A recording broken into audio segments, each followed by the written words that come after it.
Mesdames, Messieurs, bonsoir. Qui ne connaît pas Samuel Tricot?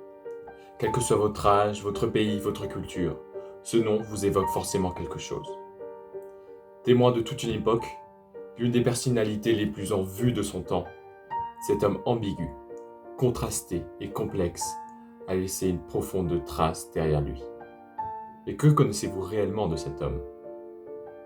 Que savez-vous de lui? Si peu de choses finalement. C'est pourquoi nous allons vous parler de Samuel Tricot.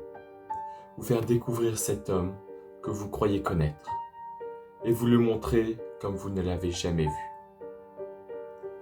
Quelles étaient ses pensées, ses convictions, ses croyances? Quelles étaient ses faiblesses, ses doutes, ses espoirs? Qui était-il? D'où venait-il? Car pour comprendre un homme, il faut toujours se pencher sur ses origines. Les Tricots sont une grande famille, une famille qui a marqué le monde au cours des siècles et qui a laissé son empreinte dans l'histoire.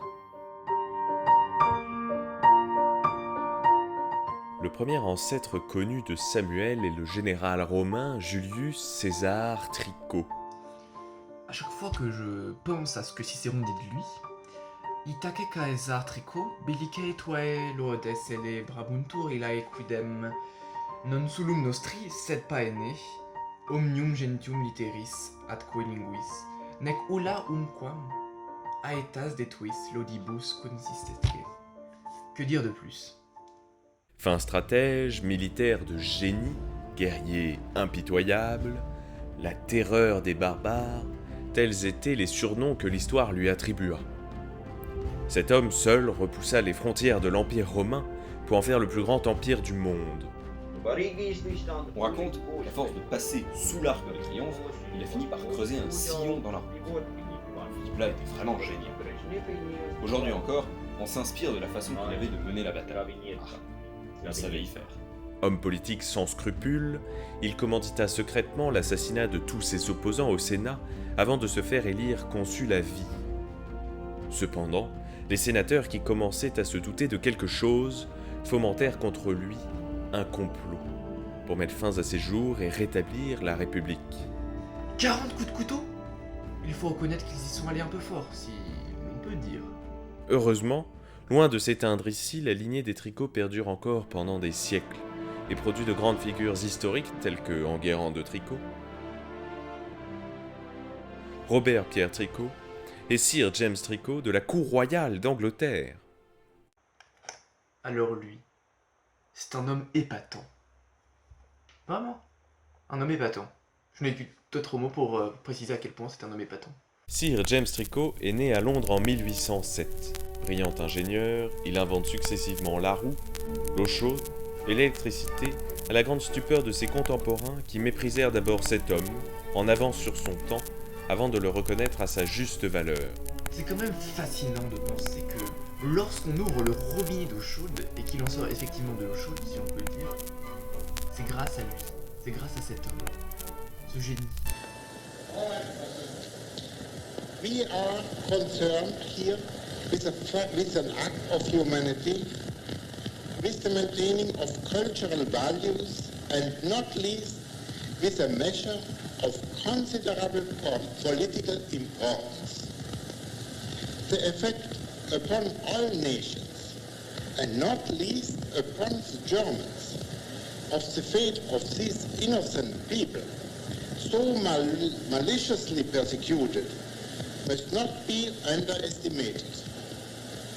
To leave these victims to their misery would be a heavy blow to all those who believe in human solidarity. Homme d'affaires doté de plus de génie que de scrupules, il acquit au cours de sa vie d'intrépide explorateur une fortune considérable.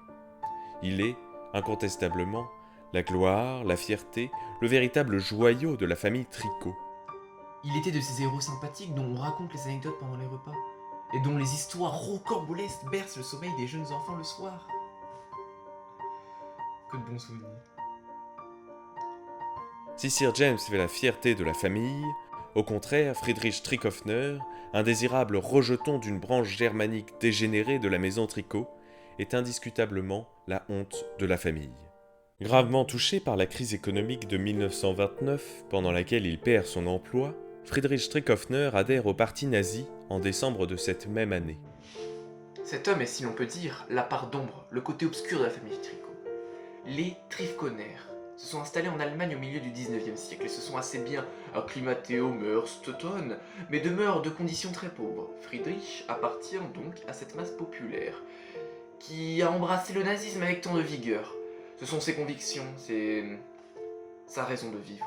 Doté d'un esprit critique mais fanatique d'Hitler, humaniste mais antisémite, pacifiste mais engagé volontairement parmi les SS, Friedrich est un tissu de contradictions, un homme écartelé entre ses opinions politiques et ses convictions profondes. Un imbécile, diraient certains, un homme, diraient d'autres. Il s'étouffa en 1942 alors qu'il croquait dans une pomme. Inspiré par sa tragique histoire, le réalisateur Wolfgang Becker a réalisé un long-métrage époustouflant, d'une dizaine de minutes, sur la vie de cet homme hors du commun. Dans le rôle principal, un acteur auquel le talent ne manque pas, Daniel Brühl. Spielt Zemo, der ein bisschen anders ist als in Originalcomics und der zwar der Bösewicht ist, aber alles, was er macht, eigentlich aus einer nachvollziehbaren menschlichen Motivation heraus macht. Er nimmt Rache, weil er geliebte Menschen verloren hat und insofern konnte ich ihn als Figur immer verstehen. Der greift dann schon zu drastischen Mitteln, würde ich jetzt vielleicht nicht machen, aber ich konnte schon immer nachvollziehen, warum er das tut, was er da so tut. Und das hat mich interessiert, so eine ambivalente Figur zu spielen, der nicht einfach nur böse ist, sondern seine Gründe dafür hat. Depuis des siècles, les Tricot ont joué dans l'histoire un rôle déterminant. De leurs mains, ils ont élevé des empires. Par leur intelligence, ils ont changé la face du monde. Le petit Samuel qui vient de naître sera-t-il à la hauteur de ses illustres ancêtres? Vous le verrez dès maintenant. Né à l'hôpital Antoine Béclair le 8 juin 2002 à 11h56 précisément, juste à temps pour le déjeuner, Samuel est un joli bébé de 3,4 kg, au regard brun et à la bouche baveuse. Le petit nourrisson, mignon comme un Jésus dans une crèche, est appelé Samuel, en référence au célèbre prophète biblique qui nomma David roi des Hébreux. Rapidement, le bébé se fait remarquer par ses progrès hors du commun. Après avoir appris l'alphabet, au bout de 5 mois seulement, il commence à lire à l'âge d'1 an. À 2 ans, il devient mordu d'arithmétique et de géométrie dans l'espace. Et à 3 ans, il se passionne pour la littérature classique et dévore la comédie humaine entre 2 équations différentielles à la puissance n. Très vite, le petit homme se révèle un génie, aussi bien doué pour les sciences que pour la littérature, la philosophie et même la musique. Le la.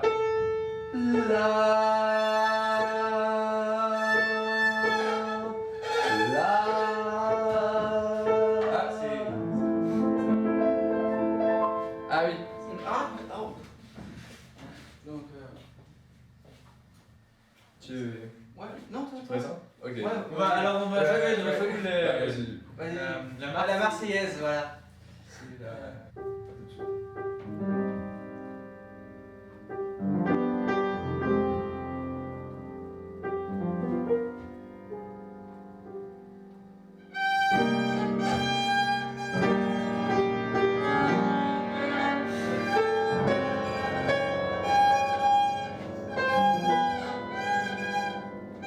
Allons enfants de la patrie, le jour de gloire est arrivé. Contre nuit de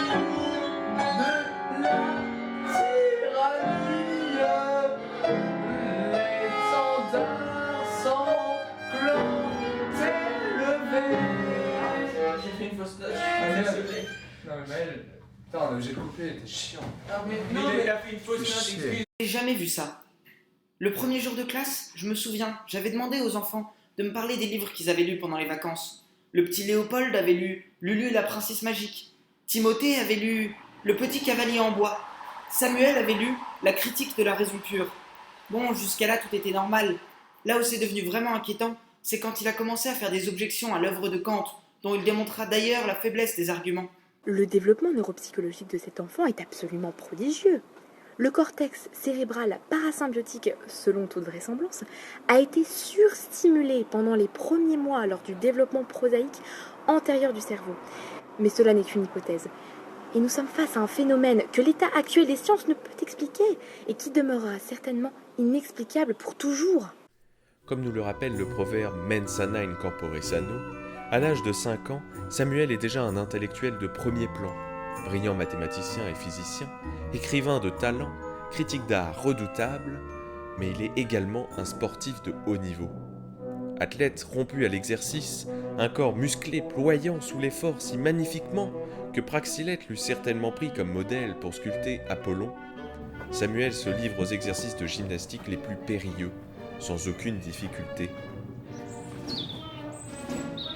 Acheté par l'équipe française de gymnastique, il pulvérisa tous les records dans cette discipline aux Jeux Olympiques de 2007 en Ouzbékistan, ce qui lui valut la une des magazines People. Mais alors que Samuel va sur ses 18 ans, un événement terrible va entièrement bouleverser son existence et changer le cours de l'histoire. Françaises, Français, mes chers compatriotes, depuis quelques semaines, notre pays fait face à la propagation d'un virus, le Covid-19, qui a touché plusieurs milliers de nos compatriotes. Propagation du coronavirus. Le coronavirus. Ce coronavirus. Nous sommes en guerre. Fin 2019, dans un climat d'insouciance et d'indifférence, un mystérieux virus fait son apparition en Chine. Le Covid-19 sera l'une des plus grandes catastrophes que l'humanité ait connues depuis le début de ce millénaire, une pandémie dévastatrice qui fera des millions de morts. Les gouvernements sont déstabilisés. L'économie vacille. Les populations sont en proie à la terreur. Confinés chez eux, tout est immobilisé. Mais alors que personne ne parvient à trouver de solution, un homme, seul, déterminé, animé par une générosité infinie et sans égale, décide d'aider l'humanité. Avec mes collègues, ça faisait plusieurs mois qu'on s'échinait à trouver ce fichu vaccin, mais sans résultat. Et puis voilà l'autre, qui débarque, qui prétend pouvoir faire mieux que nous. Avec Samuel, on était au téléphone. Donc on discute, salut, comment ça va, très bien, et toi, les amis, la famille, bref, on était au téléphone. Et Samuel me dit, demain, j'ai 2 heures pour manger. 2 heures. Donc il me dit, je vais trouver une solution. J'étais assez surpris, donc je lui demande, ok, une solution à quoi? Enfin, il me dit, enfin, ce qui se passe en ce moment, tu vois bien, il y a des millions de gens qui meurent, il faut qu'on fasse quelque chose. Et je me dis, mais qu'est-ce que tu veux faire? Et je pouvais pas savoir qu'il avait un doctorat en chimie à cette époque. Et là, avec 3 tubes à essai, un peu de sulfate de cuivre anhydre et de l'eau pure, s'est enfermé dans le laboratoire pendant tout un après-midi. Quand il est ressorti, il a dit « Ça y est, je crois que c'est le bon ». Il avait trouvé le remède. Samuel a trouvé le vaccin du coronavirus et a sauvé la vie de plusieurs millions de personnes, d'après les estimations des meilleurs spécialistes. Célébré partout comme le sauveur du monde, acclamé par les foules en délire, Samuel ne goûte pourtant aucun plaisir de ses louanges. Au fond de lui, il ressent un grand vide. Il sait qu'il lui manque quelque chose. 20 juin 2020, 21h. Samuel vient de terminer sa conférence au Collège de France sous les hurlements euphoriques de ses admirateurs lorsqu'une jeune fille s'approche de lui et lui pose quelques questions. Samuel, assoiffé, lui propose d'aller boire un verre au café du coin. Elle accepte. La première fois que j'ai vu en vrai, ça a été un choc, parce que bon, je l'avais vu à la télé comme tout le monde, mais là, le voir en vrai, et puis il m'a lancé un de ses regards de séducteur, j'ai pas pu résister, j'ai pas pu refuser quand il m'a offert d'aller boire un verre. Elle prend un jus d'orange, lui, une limonade. Ils rient ensemble, parlent de tout, de rien, mais ils se comprennent tout de suite. C'est un coup de foudre. Samuel a 18 ans et il a trouvé son âme sœur. Ah, le mariage, ça fut une réussite totale. Sam ne voulait pas d'une cérémonie trop pompeuse, parce que ça a beau être l'un des plus grands génies de son temps. Voilà, c'est quelqu'un de très humble, de très modeste. Donc la cérémonie s'est faite en toute simplicité à l'église de la Madeleine. C'est dans cette petite église, parfaite illustration du style architectural néoclassique, avec son portique octostyle, que Samuel échangea son anneau à la bague d'Emma. Tout Paris était là. Les festivités furent grandioses, chacun riait, dansait, jouait de la musique.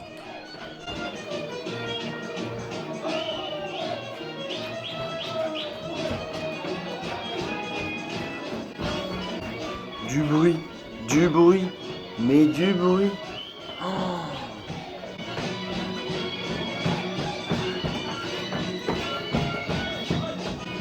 Ils ont pas arrêté de faire du bruit. C'était insupportable.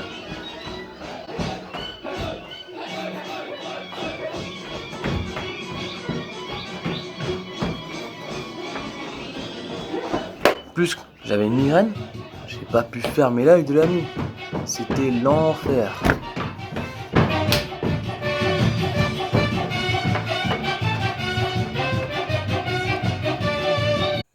Génie unanimement reconnu dans le monde, homme comblé par sa femme, Samuel a tout pour être heureux. Son bonheur semble à portée de main. Mais lui, le révolté, l'insoumis, l'homme libre qui n'a jamais connu de loi, sera-t-il capable de suivre cette voie toute tracée, ce chemin prévisible que lui impose la société ?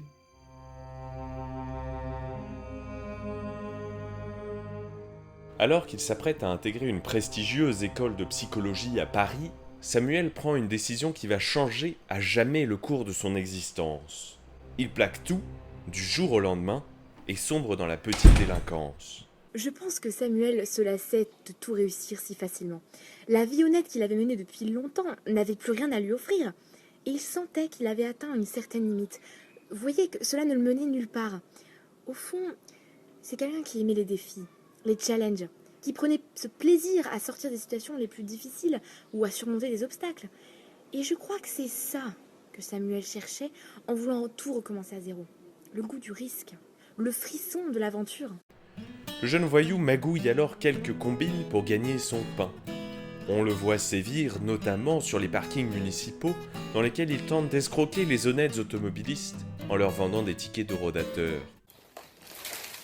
Oui, alors c'est vrai que l'affaire Tricot, c'était terrible. Hein. À l'époque, c'était une espèce de bandit et sa magouille était simple. Il vendait aux usagers de la route des tickets de rodateurs et les victimes qui ne voyaient que du feu étaient obligées de les acheter puisqu'ils avaient peur de se prendre une amende tout simplement. Et c'est comme ça qu'il a amassé une fortune considérable. Écoutez, vous regardez dans les fichiers de nos commissaires de police, de nos commissariats de police, vous tapez Samuel Tricot, vous avez des centaines d'infractions. En temps normal, c'est dizaines de prisons, mais pour lui, c'était impossible. Il nous passait toujours entre les mailles du filet. Écoutez, il était très fort. Hein. C'était Samuel Tricot. Hein. Voici quelques spécimens que nous avons pu récupérer et qui peuvent nous donner un aperçu assez fidèle de l'humour de mauvais goût de Samuel. Toutefois, grâce à cette brillante arnaque, cet escroc plein d'esprit devient l'homme le plus riche de Paris. Hélas, ce coup d'essai ne marque que le début d'une longue déchéance dans la malhonnêteté, une interminable escalade criminelle qui mènera ce petit arnaqueur bien plus loin qu'il ne se l'imagine. Richissime, celui que l'on surnomme la petite canaille des parkings en veut plus. Toujours plus. Plein d'ambition, il se rêve déjà génie du crime. C'est alors qu'en passant devant un terrain vague, il lui vient une idée. Faire construire un casino. Oui, je me souviens, Samuel avait fait appel à moi pour mes services pour construire un casino. C'était un client très exigeant, je me souviens. Il savait précisément ce qu'il voulait. Il m'avait demandé de construire un casino comme de ceux qu'on voit à Vegas, Las Vegas. Je me rappelle, il avait dû refaire une bonne dizaine de fois les plans avant qu'il ne se déclare satisfait. En l'espace de quelques mois, les fondations sont déjà posées et le chantier avance à grands pas. C'est une véritable métamorphose. Les autochtones sont purement sidérés de voir sous leurs yeux ce casino américain poussé comme un champignon au beau milieu de Paris. Oh non, mais le pire, c'était le bruit. Ça fait un bout de temps insupportable ce machin-là. Entre les ivrognes qui ressortent en chantant des chansons de Noël alors qu'on est en juin, et les joueurs dépressifs qui vont se jeter sous des voitures parce qu'ils ont tout perdu. Quel boucan, je te jure. J'arrivais pas à dormir, moi. Non. Samuel devient l'un des hommes les plus influents de la capitale. Devenu familier des milieux mafieux, ce sombre personnage ne sort jamais sans son complet noir, son chapeau haut de forme et son accent italien, fraîchement adopté pour renforcer sa crédibilité. Le cœur gonflé d'ambition, l'esprit peu à peu gagné par l'ivresse de la vie facile, Samuel prend goût à commander les autres et se plaît à donner des ordres. Le redoutable mafieux aime le pouvoir et fomente alors un projet bien particulier. Saisissant tout le potentiel que peut lui offrir l'engouement écologiste des jeunes générations naïves et idéalistes, il décide de créer un parti politique centré sur la lutte pro-environnementale. Comme un renard qui rentre dans un poulailler, Samuel se lance dans la vie politique. Les élections présidentielles de 2020 approchent et le politicien corrompu jusqu'à l'os annonce sa candidature. I think it's a shame. I think it's a disgrace. And it's got to stop. At the same time, you also know that we have incredible people in law enforcement, and we have to cherish them and take care of them. And we can't let something like this, where you have a bad apple, go out and, destroy the image of of millions of people that take really good care of us. Samuel n'est pas un candidat comme les autres. Toujours humble et modeste, flatteur et démagogue, il se revendique comme un homme du peuple, un simple villageois, somme toute, selon ses propres mots. Une réaction merdique au monde, je suis villageois. Soutenu par une foule de fanatiques imbéciles, le candidat à l'Élysée remporte haut la main la victoire au premier tour des scrutins. Le monde est sous le choc. 2027, montée au pouvoir de Samuel Tricot, c'est une révolution politique pour les Français. C'est cet arbre politique qui pourrissait de l'intérieur, et M. Tricot qui vient bourgeonner là-dessus, qui vient redonner de la couleur, qui vient redonner de la vie à la vie politique française. À l'époque, on le voyait plutôt comme un sorte de Jacques Cheminade, hein, et on pensait qu'il n'avait aucune chance. Évidemment, avec le recul, c'est un homme qui est arrivé dans un pays en crise, c'est un homme qui est arrivé dans un moment où plus personne n'avait confiance, qui a su soulever les foules, qui a su se faire aimer, qui a su paraître comme une figure un peu christique. Non, aujourd'hui on le comparerait plutôt à Adolf Hitler par exemple. C'était un homme, il a convaincu par son éloquence, par sa différence, par sa grande beauté aussi, hein, il avait toutes les femmes à ses pieds à l'époque. Oui, bien sûr, c'était un parcours politique surprenant, mais surtout ça a été l'individu, plus que ses idées, qui ont convaincu. Petit escroc plein d'esprit, puis mafieux sans scrupules, et enfin politicien corrompu. Rien ne semble pouvoir arrêter Samuel dans sa course effrénée. Le président de la République française sera-t-il Samuel Tricot ?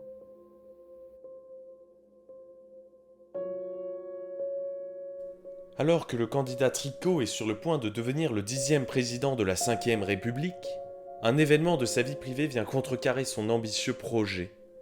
Sa femme demande le divorce. Ah non, mais je pouvais plus vivre avec lui. C'était pas du tout l'homme que j'avais épousé, non. Non, ce politique véreux, c'est un mafieux sans scrupules, un misérable escroc. Non, alors j'ai dit non, je suis partie du jour au lendemain et puis j'ai demandé le divorce. C'était plus possible. Pour Samuel, le coup porté est terrible.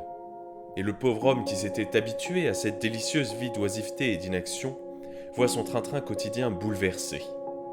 Attention, on frise le sexisme. En effet, qui maintenant allait lui concocter de bons petits plats pendant le match de foot du vendredi soir ? Qui ferait la vaisselle lors de la lecture de son journal, tous les matins de 9h32 à 9h56 précisément ? Et qui s'occuperait de laver le linge ? Pas moi, se disait Samuel. Ce dernier, habitué à une telle routine, était effondré.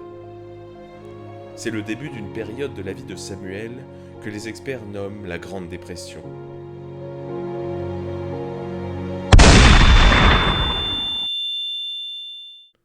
Mais c'est aussi un renouveau pour lui. En effet, il décide alors de tout remettre en question. Ses engagements politiques sont-ils les bons ? Ne devrait-il pas aider les autres au lieu d'amasser sa fortune ? La conscience écologique n'est-elle pas centrale pour la survie de notre espèce ? Toutes ces questions sans réponse laissent Samuel pensif et le plongent dans le doute. C'est vrai que papa est allé un peu loin. Alors maman l'a quitté, quoi. Et c'est à ce moment-là qu'il a commencé à traverser une période difficile. Il faisait que de réfléchir, il était plein d'incertitudes. Et c'est à partir de ce moment-là qu'il a commencé vraiment a changé et a mal tourné. Enfin, il a commencé à traîner avec une bande d'alcoolos délurés de je ne sais où. Je ne reconnaissais plus mon père. C'est incroyable, c'est incroyable. Ça a vraiment été une période assez noire de sa vie et c'est terrible pour moi. Hélas, rongé par le désespoir, entraîné par ses mauvaises relations, il tente de noyer son chagrin dans l'alcool, espérant s'oublier dans l'ivresse. Le pauvre homme est dans un état lamentable. Ce n'est plus qu'une loque humaine qui se traîne de café en café, la parole décousue, le regard vitreux, la laine empestant l'alcool. C'en est trop. Considérant l'état déplorable dans lequel il s'était laissé tomber, Samuel décide de réagir et de prendre les choses en main. En quête de sagesse, assoiffé de vérité et de justice, Samuel décide de se retirer du monde et de se convertir au bouddhisme. La parole de Bouddha l'inspire. Il y trouve la paix et le réconfort et médite toute la journée dans le monastère d'Amarbayas Galan, ou monastère de félicité tranquille, l'un des 3 plus grands centres bouddhistes de l'école Gelugpa du bouddhisme tibétain en Mongolie. Il s'y trouve heureux, réfléchit à ses erreurs passées et fait la paix avec lui-même. Je trouve cette période de sa vie particulièrement intéressante. On observe en effet à ce moment-là un changement radical dans sa façon de penser. Il évolue, il mûrit, il apprend à dépasser son amour-propre et son égoïsme pour aller vers les autres et être à l'écoute des autres. Et je trouve cela très beau. La sagesse qu'il est parvenu à acquérir suscite l'admiration de ses collègues moines. Chacun veut consulter le Salomon tibétain. Tout le monde lui demande son avis sur ceci ou cela. Son calme, son expérience, son jugement inspirent le Dalai Lama lui-même, qui reconnaît que Samuel est parvenu à atteindre l'idéal du nirvana. So, those autonomous regions should be the native people majority.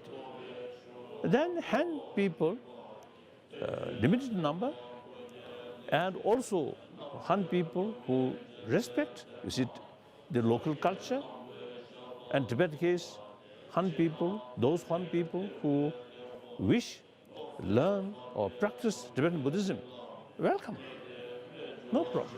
À la demande de ses amis qui l'invitent à coucher ses pensées sur le papier, afin de rendre immortelle cette incroyable philosophie de vie que le sage moine a su appliquer, Samuel écrit un livre dont on aurait bien du mal à prévoir les conséquences. C'est un rendez-vous immanquable pour les libraires, les maisons d'édition et les férus de lecture. Le moment où sortent les livres les plus lus de l'année. La rentrée littéraire va commencer. 524 romans sont attendus d'ici au mois d'octobre. Bienvenue dans la Grande Librairie. C'est une émission spéciale que je vous propose aujourd'hui, une émission consacrée à un homme dont les livres aident à mieux vivre, à mieux penser, à tenir la bêtise à l'écart, à se relever de tout ce qui vous agresse, de tout ce qui vous fait mal. Il est philosophe, il s'intéresse à tout. L'annonce du prix Goncourt de cette année.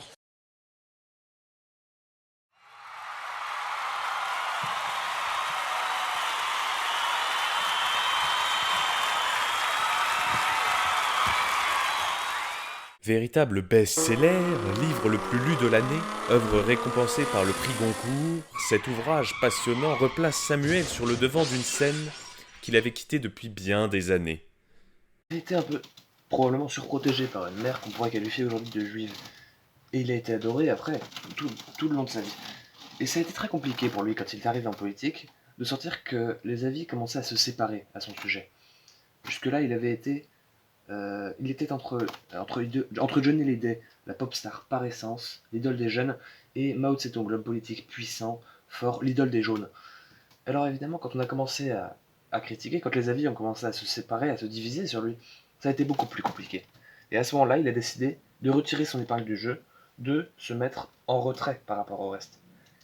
Et c'est là qu'intervient l'événement dont nous parlons. Il publie cet ouvrage. Il revient sur le devant de la scène alors que personne ne s'y attendait. Il reprend d'un coup la main, il reprend le pouvoir, il a à nouveau la main mise sur l'opinion française. Il se réconcilie également avec sa femme et son fils, avec lesquels il s'était brouillé depuis plusieurs années aussi. Sa vie fut mouvementée, tourmentée, mais il est parvenu à franchir les obstacles, à se relever et à trouver la paix intérieure. Alors à ce moment-là, on a vraiment redécouvert un autre homme. Papa s'est réconcilié avec maman et moi, on lui a évidemment pardonné. Et ce livre, il est très important pour nous, évidemment. Il a une grande valeur affective. C'est quand même, voilà, c'est le symbole de notre réconciliation en fait. Et ça me tient particulièrement à cœur de le mettre en avant. Et je demande à tout le monde. D'ailleurs, vous voulez l'acheter ou ça vous intéresse? Ah, vous l'avez déjà, tant mieux, tant mieux. Avec ce dernier succès, Samuel est à l'apogée de sa gloire. Il a atteint le point culminant de son existence et peut désormais ouvrir le dernier chapitre de sa vie. N'est-il pas temps pour cet homme fatigué, mais heureux, de prendre une retraite bien méritée? C'est au bord du lac Léman que Samuel choisit de se retirer. L'air pur, le chocolat et les banques l'ont retenu en Suisse, pays renommé pour son insipide neutralité, lieu idéal pour terminer ses jours. Il achète donc une jolie petite maison de 60 hectares dans le petit village de Morne-la-Coquette, où il coule des jours heureux et monotones. C'est vrai qu'il pouvait passer des heures allongé sur son hamac dans le jardin, à admirer, à contempler de la nature, à écouter le chant des oiseaux. Ah non, c'est vrai qu'il est rentré complètement changé de son voyage en Mongolie. Il est rentré, il était beaucoup plus méditatif.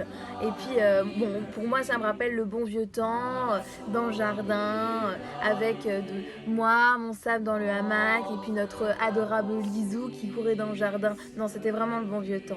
Très apprécié de ses voisins, Samuel se laisse gagner par la fureur du bridge. Il y consacre des journées entières et devient l'un des meilleurs joueurs de la région. Un adversaire redoutable, mais magnanime. Ah là là, avec Sam, on pouvait facilement démarrer une partie à 2h et la terminer à 10h du soir. Moi je pionce normalement à ces heures-là, je dors, je suis au lit, je sais pas. Généralement c'est moi qui venais chez lui. Parce que faut dire qu'il avait une sacrée baraque, le père Samo. Waouh! C'est pour ça que d'ailleurs je l'ai acheté en viager. Voilà. Le problème c'est qu'il se porte à merveille. Il a une santé d'enfer. Moi je vous le dis, il va tous nous enterrer.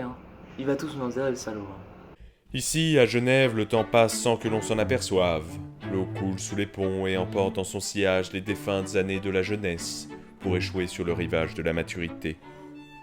En 2125, Samuel devient officiellement l'être humain ayant vécu le plus longtemps au monde, ce qui scelle donc son entrée au Guinness des records dans la catégorie de longévité.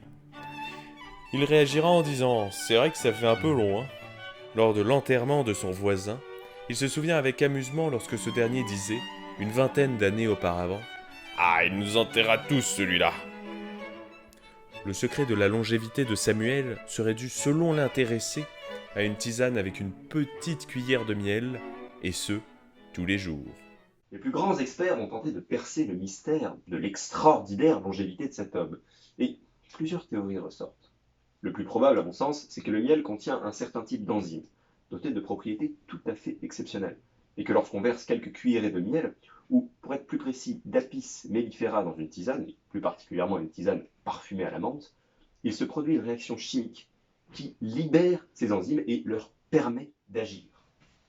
Ceci entraîne directement un impact sur l'organisme du sujet et réduit considérablement le vieillissement des tissus, ce qui peut parfaitement expliquer une augmentation réellement significative de la durée de vie. Samuel quitte cette terre à l'âge de 166 ans, le 31 février 2168, le jour même de la Saint-Glinglin. Alors que ses arrière-petits-fils jouaient dans le jardin, le vieux Samuel, quelque peu fatigué, décide de prendre un peu de repos pour l'éternité. L'annonce de son décès entraîne une vague de manifestations dans le monde entier, épisode d'ailleurs connu sous le nom de février 68.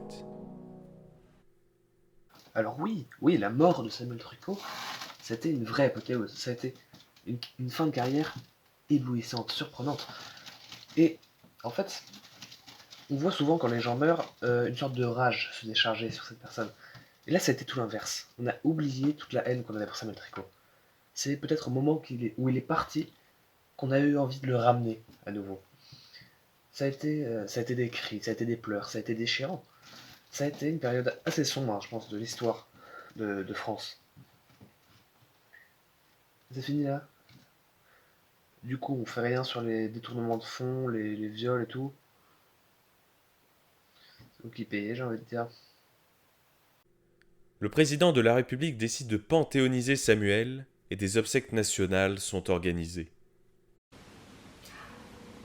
L'enterrement de papa, oui, il était vraiment grandiose. À cette époque, maman et moi, nous étions vraiment bouleversés. Pardon. C'est dur. Ça va, on remémore les souvenirs. C'est dur. Excusez-moi. Pour reprendre. Donc, évidemment, il y avait du monde partout, du monde dans les rues, dans les balcons, dans les cafés qui regardaient le cortège avancer.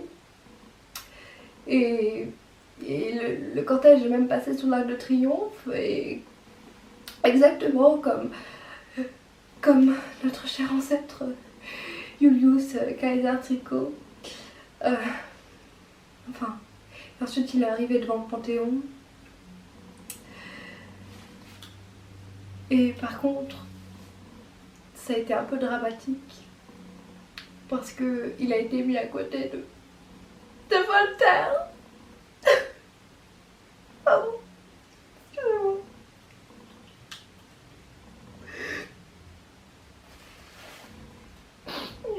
Ça a vraiment été le drame de notre vie. On est évidemment très heureuse qu'il ait été panthéonisé, mais Voltaire, quoi. Enfin bon. Voilà. Merci beaucoup.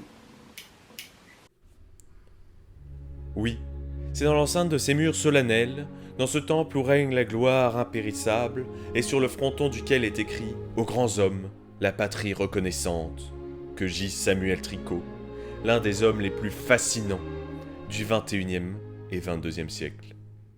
Ainsi s'achève l'histoire d'un homme hors du commun. Celui qui fut l'un des plus grands génies de son temps, mais aussi un homme révolté, indomptable et fier. Il repose désormais dans sa dernière demeure, certainement la plus prestigieuse. Cet homme insoumis, qui n'aura cessé de se battre pour être libre, jusqu'à défier la société et mener une vie en marge de tout, aura au cours de sa longue existence réussi à surmonter toutes les embûches de la vie et les défauts de sa personne pour atteindre une inégalable perfection. Son parcours, loin d'être prévisible, nous offre l'un des meilleurs romans d'aventure qui n'ait jamais été écrit. Et après sa mort, bien des générations seront encore émerveillées de découvrir son histoire. Merci, chers téléspectateurs.